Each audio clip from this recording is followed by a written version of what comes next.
Hey,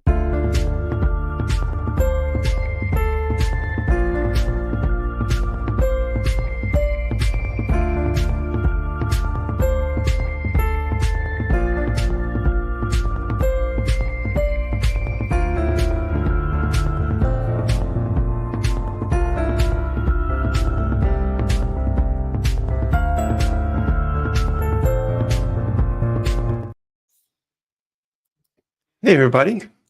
Look at this. Hey! Hey. Figure out the new layouts. How's it going? Hey, really good. Really good. Good to see you again this week. Good to see you. All right, introduce yourselves. Okay, I'm Jane Johnston. I'm with the Briar Hill Group of Remax Camosa, and welcome to the Victoria Real Estate Show. I am here with... You take this one away, Jen. All right. Jen Lowe, mortgage broker with Dominion Lending, Modern Mortgage Group. Okay, and Andrew Plank here. I'm a realtor with LePage, and I'm with the Vibe Collective team. And we all are really happy, so happy to be back here again this week.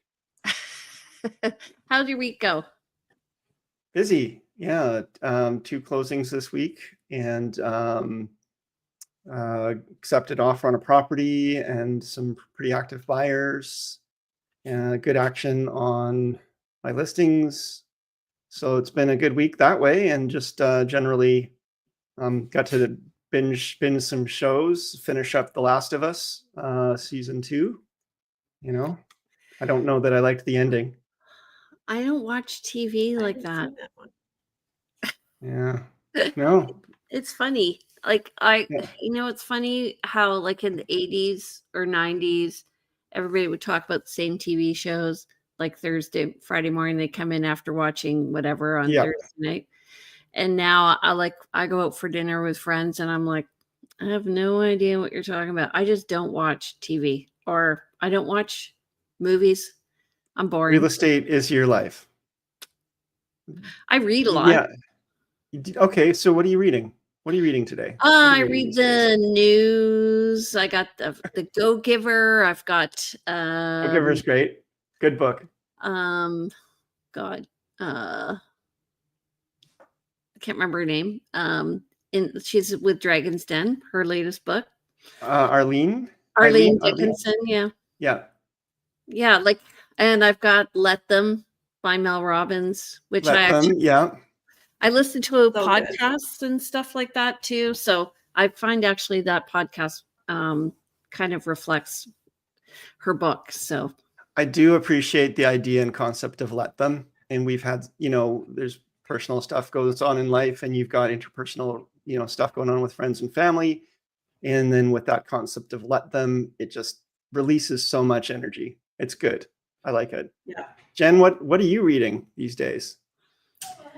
Well, I like my podcasts. I like survival podcasts. Okay. I find them very interesting. Okay. I also listen to Mel Robbins. Yep. And then I'm a Netflix person. I love my Netflix shows as well. Awesome. Yeah, I mean, I probably watch too much TV for sure. It's kind of our downtime thing. When Kim's had a long day and she comes home, the last thing she wants to do is anything requiring any further brain bandwidth. So when there's time, we will sit down and just share, some TV time and some popcorn and that. But I read a really cool book called Quality Land recently, which I highly recommend if you like. It's sort of the dystopian future, but based on a world run on algorithms where corporations own the world.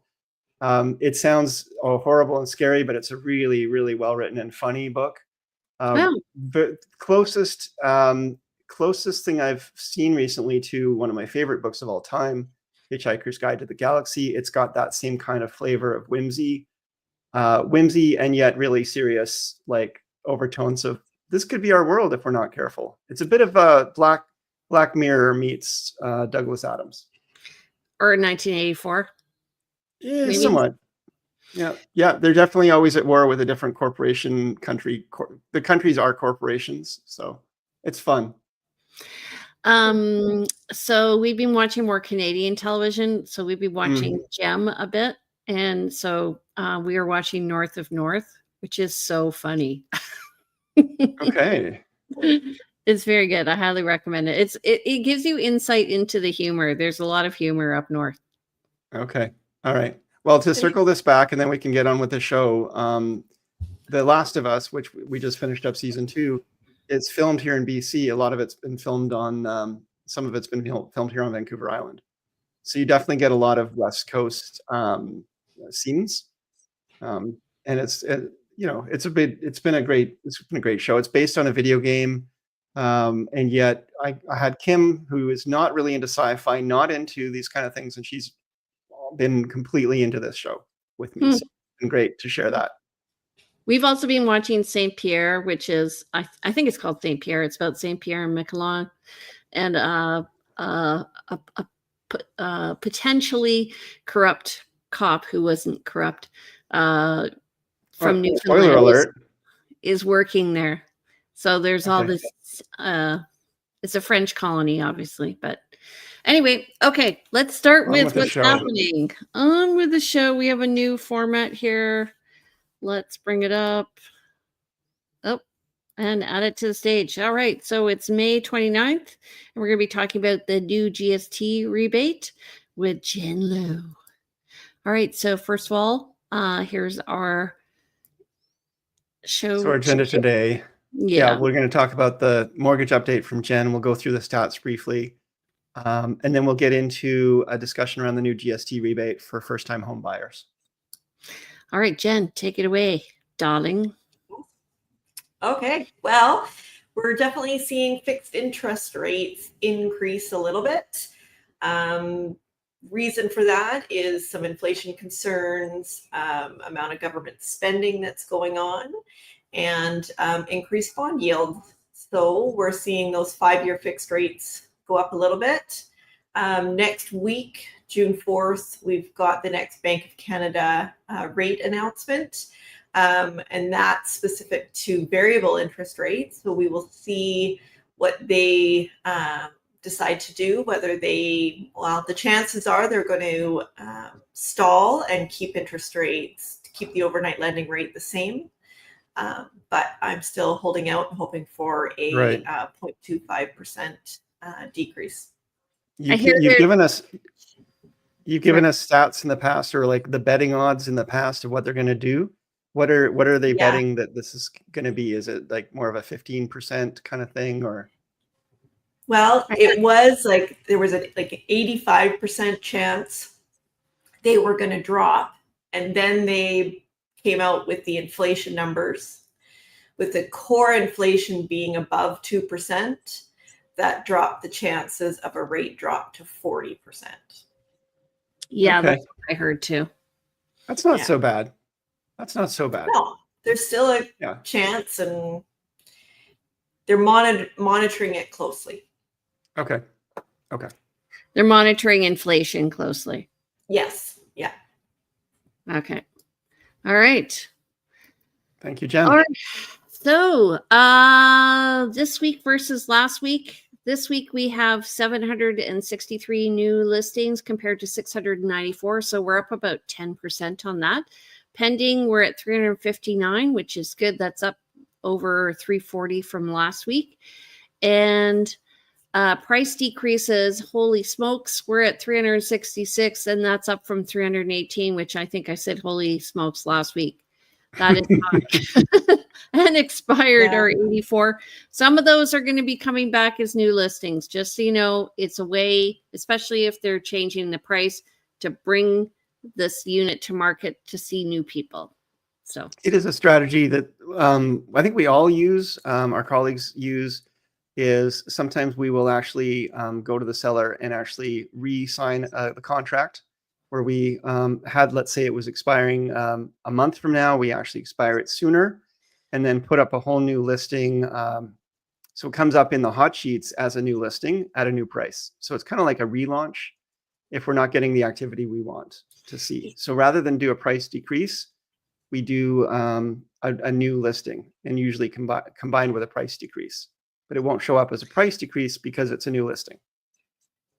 Right. So I tend to tell people, if you like a property, but you don't like the price, don't discard it, because the price can come down. And this is proof, because sometimes what this does is it actually prompts a sale. And you may, especially if you go beneath a certain threshold. So up until 700,000, I think it's $25,000 increments on realtor.ca, you'll actually really meet new people at that threshold. So. Right. One thing I find really interesting about this week's stats here is the number of pendings, properties that have gone pending, is actually under the number of price decreases. Oh, good point. Yeah, and that, I don't think I've seen that. I don't know if I've even seen that.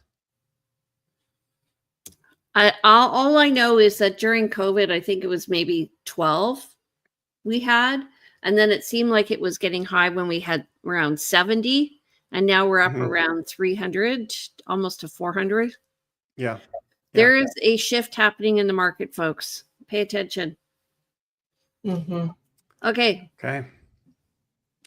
So our list to sale ratio, which is, again, as it sounds, the number of sales versus the number of listings, 47.05% this month. That's just slightly down from the 48.99% last month. Not a bad list to sell ratio still. We are still, from this metric, still looking fairly decent for sales, in my opinion. Is that month to date for this month and the total month last month? This is the last 7 days activity. Okay. You see the bottom of the screen there, 7 days. Okay. Alrighty. Okay, so in terms of comparing May 2025 and May 2024, total net unconditional sales are 603 this month, this year, compared to 763. And this is as of Monday, so the 26th. So we're probably going to see a few things happening in the next few days. Sure thing. Yeah. New listings are at 1,442. That's down from May of 2024 when we had 1,757. And total active listings are up at 3,643. That's compared to 3,338 last May last year. So I'm wondering if maybe more people listed earlier as well. Like this trend keeps up. We could be over 4,000 listings by mid to late fall, even sooner potentially. I will say it's a great time for people who are wanting to downsize. It's a good time for making that lateral shift, or where you're selling and buying at the same time. Definitely, there's a little bit more opportunity to do that and get away with your subject to sale. I see Jen's nodding her head a lot here. Yeah, but expect a shortage with single family homes if you're wanting to upsize. That's the current outlook. Okay. Yeah, so I'm finding single family homes are still doing well. Condos and townhomes are kind of, we'll see, I guess.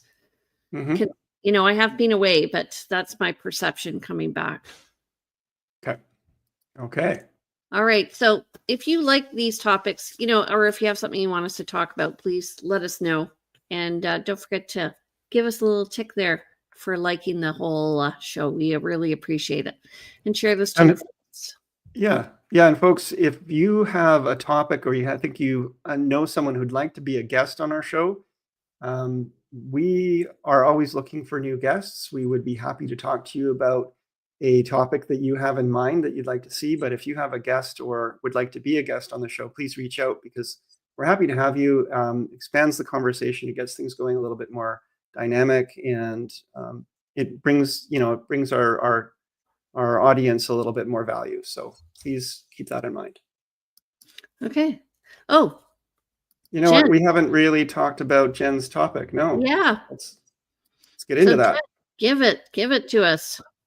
Okay. So announced yesterday, there was an announcement for changes to the first-time homebuyer GST rebate, where if first-time homebuyers are purchasing a home under $1 million, they will get a full rebate to the GST. And then there is a partial rebate on homes priced between 1 million and 1.5. So it's going to be a scale. It's going to scale Sliding up. scale. Yeah. Yeah. Yeah. It's always interesting when we get these big announcements. What's the fine print and how is this, going to trickle down? So what I understand is that a contract has to be written after May 27th. So if you'd already previously agreed to purchase a property, a brand new build, you would still be, prior to May 27th, you're still susceptible to paying that GST. The second piece is that it is a rebate, not an exemption. So you then have to apply for the rebate. So you pay the GST upfront, and then you get it back. So what will be interesting with that is we can include the GST into your mortgage. So it's part of the purchase price. So if you're getting that cash back, rebated back to you, I don't know how many lenders will want to finance that. I don't know. It's just, again, one of those things that will need That's to very interesting. Yeah. So the lenders maybe the lenders will start requiring the buyers to assign the GST back to them as part of a back down payment. I mean, that's one thing we've seen in the past with rebates when developers were doing a rebate. Right. It opens up a can of worms anyways. So we'll just have to see how it all... it makes for some complication. And folks, if you are in the situation where you have a contract, it was done before the 27th, when you read the legislation as well, it does say that if you do not go and try to cancel that contract and resubmit it, because they did anticipate this, and you will probably be denied your GST rebate. It's even if you have a new contract that now meets the requirements. I have a client who just bought new. Yeah. Yeah. Well, I do too, but they weren't a first-time home buyer. And I guess the question becomes, and there's an interesting definition of first-time home buyer here as well, right? Yes. Do you want to go into that, or shall I? So it's a similar, it's not like the property transfer tax first-time home buyer definition. And for paying the property transfer tax, if you have ever owned a home anywhere in the world, you have to pay the property transfer tax. With the first-time home buyer, this new GST rebate, as long as you haven't owned a home in the last 4 years, you're eligible for this rebate. Yeah. You also can't have lived with, in a common law or married situation, someone else, because you can't be living with someone else who's considered your partner, because then you're considered an owner in that home as well. So they do watch that too. Yeah. That's interesting. So it just begs the fact that if you are in a relationship with somebody and you own a property, you should really enter into a tenancy agreement with them, so that if you break up, you don't owe them half your property, because that assumes what you're saying. And the other is then they can then claim a first-time home buyer. This is not legal or tax advice. Please consult your lawyer and accountant. Those are good points. Yeah. Consult the professionals, but yeah. Well, you have two people who are living and they're in their 20s and they're anyway, they may not be lifetime partners. Just be careful. Always enter into a tenancy agreement. I was going to say, your lawyer will likely fill this out anyway, is my thought, when you come to the closing. So it's not something the buyer would be responsible for. The lawyer will fill out the paperwork, but just ensure that it's on the paper, that it's the paperwork you're signing. Yeah. So one thing I found interesting about this legislation is that it it does have that sliding scale after $1 million down to 1.5 where it disappears. You would think if they were trying to support first-time buyers, and I know it's a limited subset of buyers that are first-time buyers buying at 1.5 million, but why drop it down if you're ramping it up to $50,000 the full GST rebate at $1 million? Why not just stick to that as the cap and allow for that if it's even higher if you're a first-time buyer? Beyond that, why slide it back? So the minute you go to 1.1 million, and come on, in Victoria, if you're a first-time buyer of a single-family home in Victoria, you're going to be paying more than that, especially new construction. Well, I think it incentivizes new construction to be less than $1 million as well. That's a really good point. It could do that, but that's a pretty small subset still. Like, it's not going to be enough of a motivation for most single family home construction to try to hit that. Well, do you remember when though, like it was 425, the number was 425, and then you would have a sliding scale to 450. And then they changed that. And what happened was all the prices went up. There was no incentive for builders to be less than 425 after that. So I think it just affects how the builder perceives it. Perhaps. What do you think, Jen, is going to be, how often do you see, in terms of your business, buyers that are going to fit into this category, buying new construction that are qualifying as a first-time home buyer in this situation? Is it, 3%, 1%, 25%? That's a tough one. I mean, I do work with a lot of first-time home buyers, but usually for a first-time home buyer to qualify for mortgage in Greater Victoria, we're looking at like a condo to get into the market. So it's most definitely under $1 million. Right. Okay. And then as a first-time home buyer, and under $1 million. So this is maybe the sweet spot. If you're considering buying a condo in Greater Victoria and you're a first-time home buyer, this is a good program for you to keep in mind. And I'm sure your mortgage lender will highlight this for you, but it can potentially, I guess, help increase your affordability and your qualification.